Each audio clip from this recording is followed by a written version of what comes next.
For as long as I can remember, my family had a talent for pretending I didn't exist. It wasn't loud cruelty. It was quieter than that, more precise, like a slow erasure. Family dinners where my chair was accidentally forgotten. Group photos where someone would say, "Oh, you can take the picture." Holidays planned without telling me, then laughed off with, "We thought you were busy anyway." I was the oldest, the responsible one, the one who never caused trouble, and somehow that made me disposable. My younger siblings, Mark and Allison, were the stars. Mark could do no wrong. Allison was sensitive and needed support. I was just there, useful when something needed fixing, invisible when it didn't. When I graduated college, no party. My parents said money was tight. 2 months later, they threw Allison a surprise weekend trip for finishing a semester early. When I lost my job during the recession, my dad told me, "You'll figure it out, you always do." When Mark wanted to start a business that failed in 6 months, they emptied their savings to help him find himself. I learned early not to ask for much. Eventually, I stopped asking for anything at all. By my early 30s, I had mastered the art of showing up without expecting to be welcomed. I'd bring a gift, smile politely, sit on the edge of conversations that never included me. I told myself family was family, even when they treated me like a distant cousin instead of a daughter. The final straw came 3 years ago. It was Thanksgiving. I found out through Instagram. There they all were, my parents, my siblings, spouses, kids, standing in front of my aunt's house, smiling under a banner that read, "Grateful Together." No one had told me. No invitation, no text, nothing. When I called my mom, her voice tightened. "Oh, we thought you were working." I wasn't. That night, I ate takeout alone in my apartment and realized something painful but freeing. They weren't forgetting me. They were choosing not to include me. After that, I pulled back. I stopped calling first, stopped reminding them I existed, and when months passed without a single check-in, I finally understood my role in their lives. Optional, convenient, replaceable. So I focused on myself. I took extra shifts, picked up freelance work, learned how to invest, saved quietly, obsessively. While my family celebrated milestones without me, I built something no one could take away, a life that didn't revolve around their approval. Last year, something changed. I bought a house, not a modest condo, not a fixer-upper, a real house. White siding, big windows, a backyard I'd dreamed about since childhood, the kind of place my family would brag about if it belonged to one of my siblings.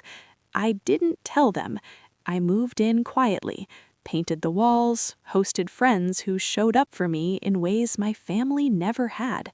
For the first time, I felt rooted. And then an idea came to me, slow at first, then crystal clear. I would throw a housewarming party, a real one, catered food, music, lights strung across the yard, and I wouldn't invite them, not as revenge, as a statement, because for once I wanted them to feel what it was like to be excluded and realize too late what they'd lost. But what I didn't expect was how they would find out and what they'd do once they did. The invitations went out on a Wednesday night. I sat at my kitchen island, laptop open, glass of cheap wine sweating onto the marble, my finger hovering over the send button. Friends, coworkers, old classmates, neighbors who'd waved at me while I unloaded boxes, people who had shown up for birthdays, bad days, promotions, and quiet Sundays. I didn't even hesitate when I skipped my family's names. Click. Just like that, my housewarming party became something else entirely. A line in the sand. The RSVP responses poured in faster than I expected. Heart emojis. So proud of you. Finally, your own place. Can't wait to see it. Each message felt like proof that I wasn't difficult to love. I had just been loving the wrong people. Over the next 2 weeks, I planned everything with surgical focus. I hired a local caterer, rented outdoor heaters, strung warm lights across the backyard. I wanted the house glowing, not flashy, just welcoming. The kind of place that said, someone is finally home. I worked late every night, polishing baseboards, fluffing pillows, adjusting frames. There was a strange peace in it. No one telling me it wasn't necessary. No one minimizing the moment. Then, 3 days before the party, my phone buzzed. Allison. Is this your house? Attached was a screenshot. Someone I worked with, someone my cousin followed, had posted a photo of my front porch captioned, "Housewarming prep for the best host this weekend." My stomach tightened. I stared at the message for a long time before responding. Me. Yes. 3 dots appeared, disappeared, appeared again. Allison.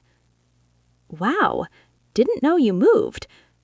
I almost laughed. Not knowing had never stopped them before. Me. It happened fast. That was a lie, but it felt kinder than the truth. Minutes later, my dad called. I let it ring. Then my mom. Ring. Finally, a text from my dad. "We heard you're throwing a party. Why didn't you invite your own family?" There it was. Not congratulations, not we're proud of you, just accusation. I didn't reply right away.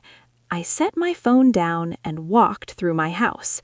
The soft hum of the fridge, the faint scent of fresh paint, the quiet I'd earned. When I finally responded, I kept it simple. Me. I didn't think you'd want to come. The reply came instantly. What kind of thing is that to say? Family always wants to be included. I stared at the words, my hands shaking, not with fear, but with something sharper. Memory. Every holiday I wasn't told about, every celebration discovered through social media, every time family had been a convenient word used only when it benefited them. I typed, erased, typed again. Me. I learned from experience. Silence. For almost an hour, my phone didn't move. I thought, maybe, just maybe, they were finally reflecting. Then came the group message. Mom. We're hurt. We never meant to make you feel excluded. Mark. This feels petty. Allison. I don't know why you're doing this now. Now. As if exclusion hadn't been happening for decades. I didn't argue. I didn't explain. I muted the thread. Saturday came anyway. The house filled with laughter, music, clinking glasses. People toasted me, told stories about how hard I'd worked, complimented the space like it was a reflection of me, because it was. For the first time, I wasn't waiting for my family to show up. I was surrounded by people who already had. But just as the sun dipped low and the yard glowed gold, my doorbell rang, and through the glass I saw my parents standing there, uninvited, unannounced, and very, very angry. For a split second, I considered pretending I wasn't home. The music was still playing softly in the backyard. Laughter drifted through the open sliding doors. The warm glow of string lights wrapped the house like a shield. everything inside felt safe. Everything outside that door did not. My mom rang the bell again, harder this time. My dad stood stiff beside her, jaw tight, hands in his coat pockets like he was bracing for a fight. Allison hovered behind them, arms crossed. Mark leaned against the porch railing, scrolling on his phone as if he already knew how this would end. I took a breath and opened the door. The noise from inside spilled out instantly. Voices, music, joy. My mom's eyes flicked past me, scanning the house, the yard, the people. Her mouth tightened, not with pride, but with offense. "So it's true. You really threw a party and didn't invite us?" I didn't step aside. I didn't offer drinks. I stood in the doorway like a boundary made of flesh. "Yes," I said calmly. My dad's face darkened. "This is embarrassing," he said. "What are the neighbors going to think?"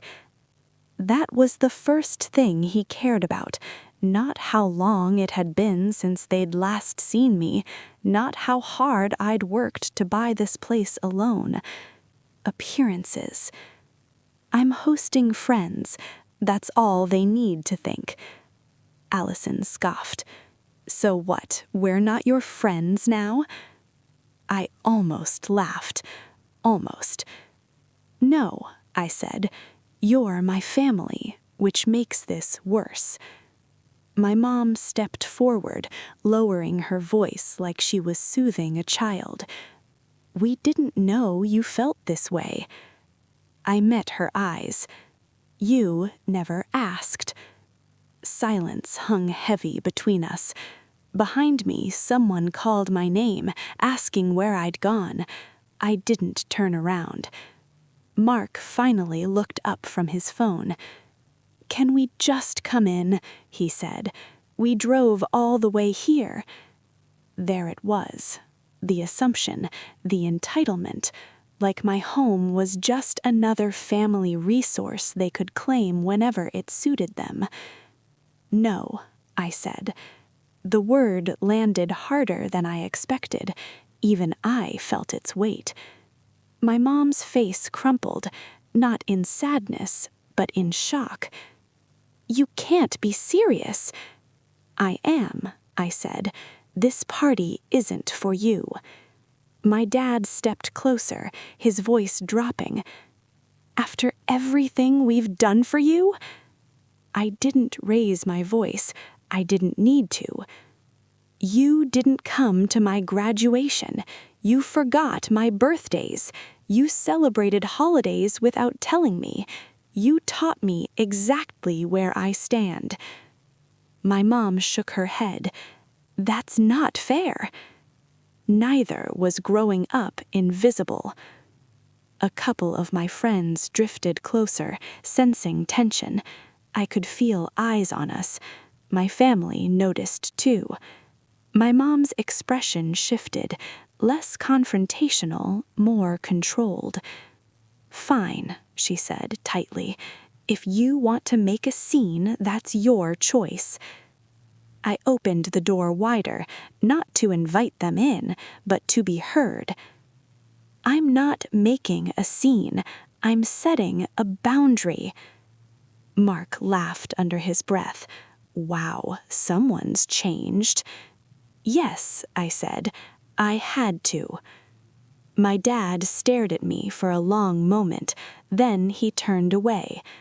"Let's go," he said. They left without another word. I closed the door and leaned against it, heart pounding. My hands were shaking, but my chest felt lighter. When I returned to the backyard, my friends didn't pry. Someone handed me a drink.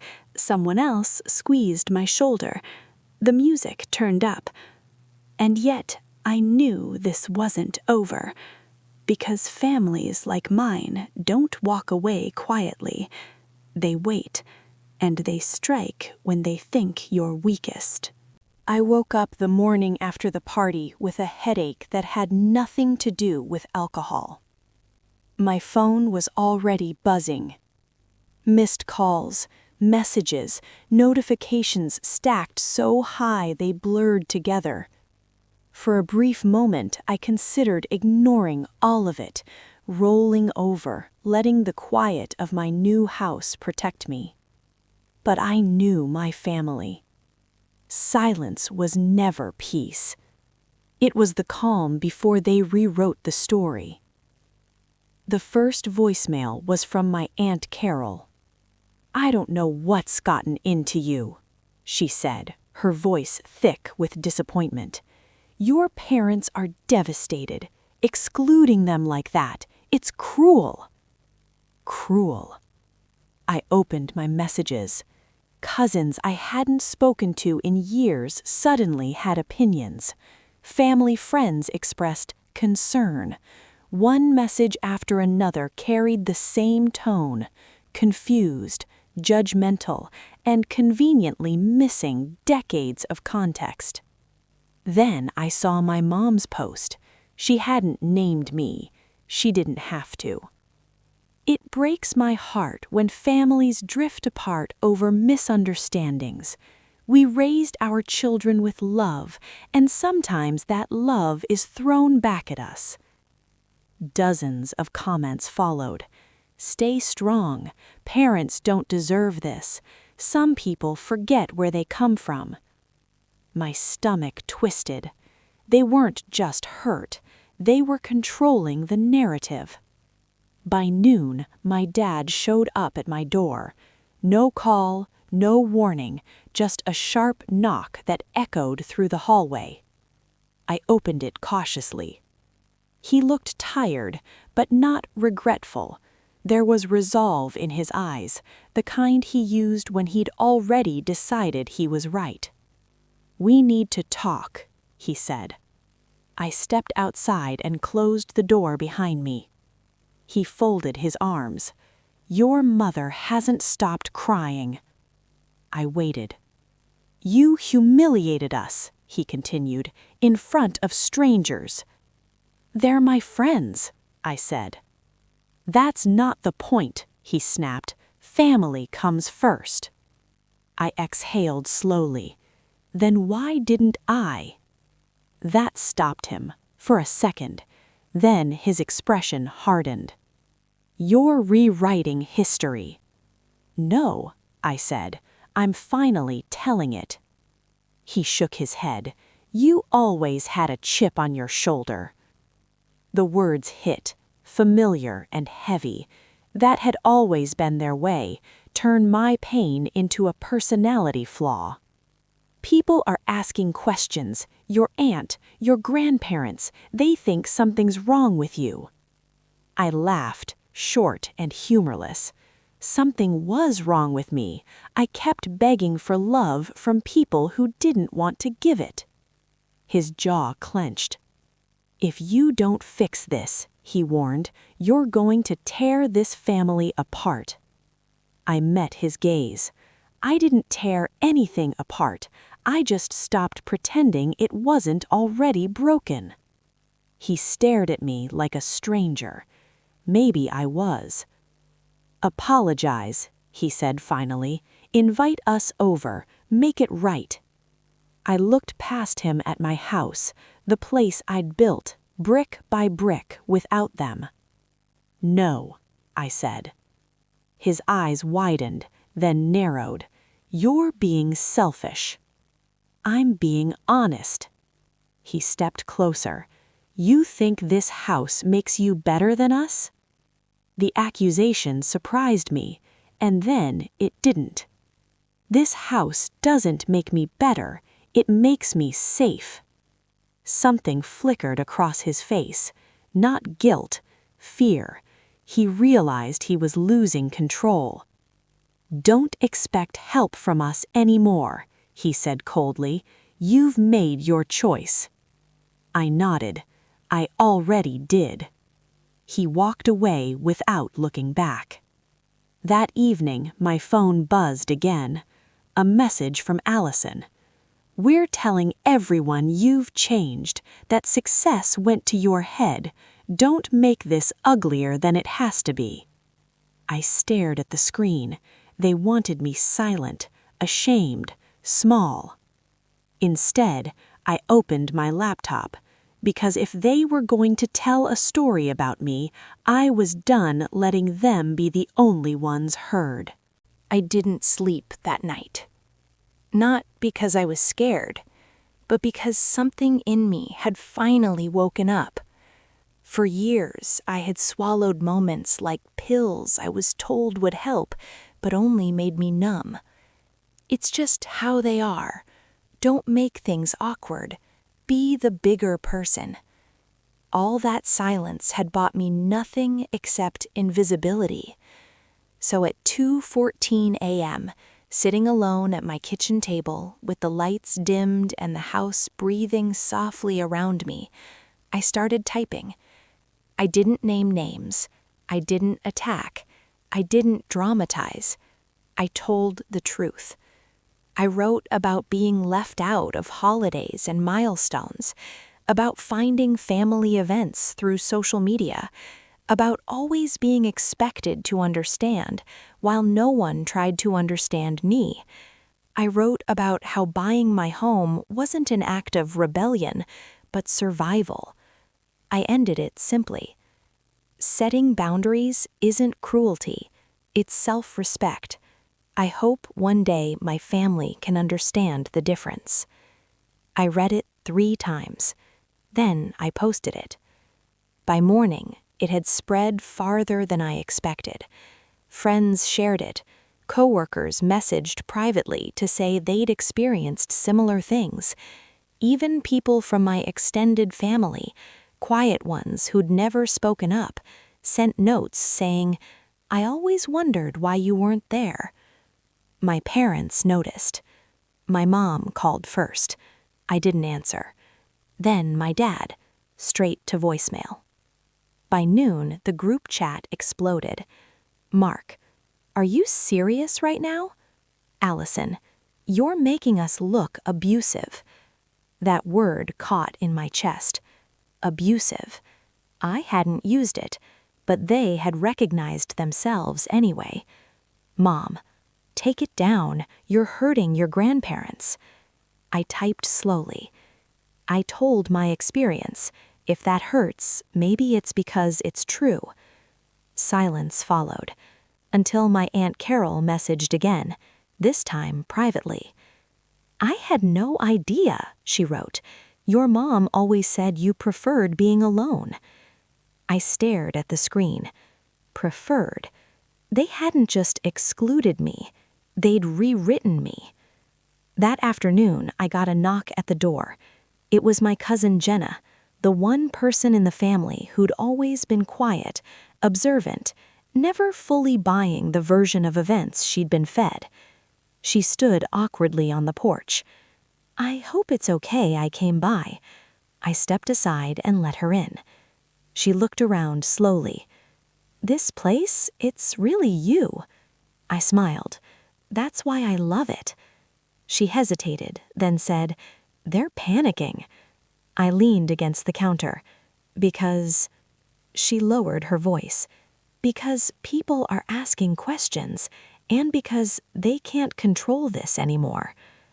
That night, my mom posted again. This time, her tone was softer, sadder, victim-shaped. "Some things should stay private. Public shaming helps no one." The comments were different now. Everyone deserves to be heard. Boundaries aren't disrespect. Maybe listen instead of defending. I felt something shift. Not victory, not revenge. Relief. For the first time, I wasn't carrying their version of me on my back. But then my dad sent one final message. "If you keep this up, you'll regret it. Some doors, once closed, stay closed forever." I looked around my home, my safe, quiet, earned space. and I realized something terrifying and freeing all at once. Some doors were already closed, and I was finally brave enough to lock them. The fallout didn't come all at once. It came in quiet ways. My mom stopped calling completely. My dad returned a box of old childhood photos I'd once asked for, left on my porch without a note. Allison unfollowed me everywhere. Mark blocked me. The family didn't explode. It froze me out. And strangely, I felt calmer than I had in years. Without the constant emotional noise, my days became lighter. Mornings were slower. Evenings belonged to me. I hosted small dinners with friends who listened when I spoke and didn't make me feel guilty for taking up space. Still, grief doesn't care how right you are. Some nights I stood in my kitchen staring at the fridge, remembering how my mom used to tape my drawings there when I was little, before Mark, before Allison, before I learned how replaceable love could be. I mourned the family I'd wanted, not the one I'd lost. 3 weeks after the party, I got a letter. An actual letter. My dad's handwriting was unmistakable, sharp, controlled, every word measured like a contract. He wrote about respect, about how families work, about how my behavior had forced them to reconsider their relationship with me. Then came the sentence that made my chest tighten. We will not be attending any events at your home in the future unless you apologize publicly and acknowledge your mistakes. I read it twice, then a third time. They weren't asking for reconciliation, they were demanding submission. I folded the letter neatly and placed it in a drawer with old bills and manuals, important once, now obsolete. That same week, my neighbor, an older woman named Diane, invited me over for coffee. She'd watched the party from across the fence, waved at me when my family showed up uninvited, and later left a plate of cookies on my porch. "You did a brave thing," she said, sliding a mug toward me. "Most people spend their whole lives waiting for permission to be happy." Her words stayed with me. Not long after, I got news that rippled through the family grapevine. Mark's business failed again. My parents had co-signed this time. They were stressed, angry, looking for someone to blame. They didn't call me, but they told relatives I'd abandoned them when they needed support. I didn't respond, because I finally understood something. They didn't miss me. They missed what I provided, the emotional sponge, the responsible backup, the one who absorbed disappointment so no one else had to. Without me, their system didn't work, and they hated that. One evening, Allison showed up alone. No warning, no drama, just her standing on my porch with red eyes and no armor. "I didn't think you'd actually do it. Walk away." I didn't walk away. I stopped chasing. She swallowed. "Mom says you think you're better than us now." I looked at her carefully. "Do you believe that?" She hesitated. That was answer enough. "I just wanted things to stay the same," she whispered. I nodded. They couldn't, not for me. She left without hugging me, without apologizing, but also without fighting, and I knew then change had started. Not the kind that fixes everything, the kind that finally tells the truth.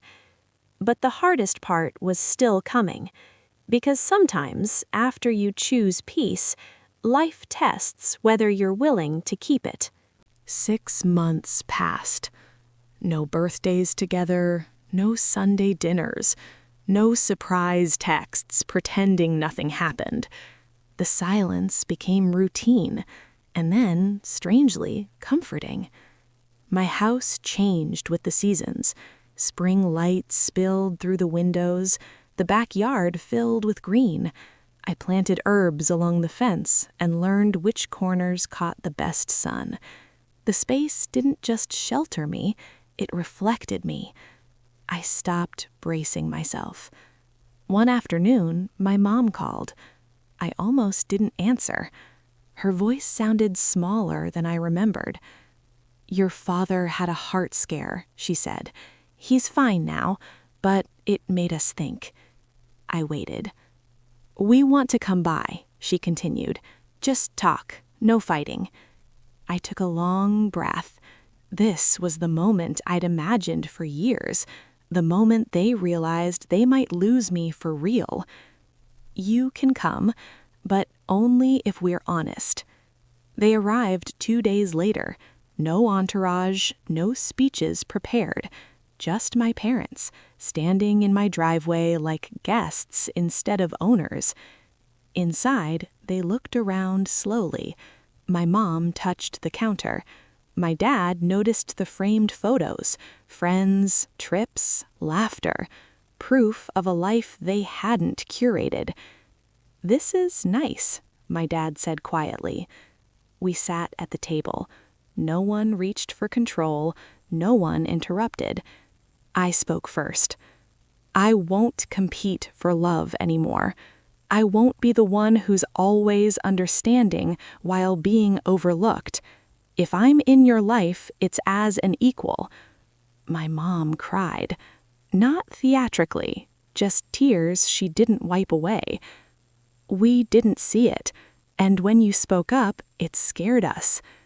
"Because you couldn't dismiss it," I replied gently. My dad nodded once. "We made mistakes." Not an apology, but closer than I'd ever heard. "I'm not cutting you out, but I'm not shrinking either." They left before sunset. No promises, no demands. Just space. Later that night, I hosted a small dinner. Friends laughing in my kitchen, music low, warmth everywhere. I realized something as I watched them. Family wasn't about blood demanding access.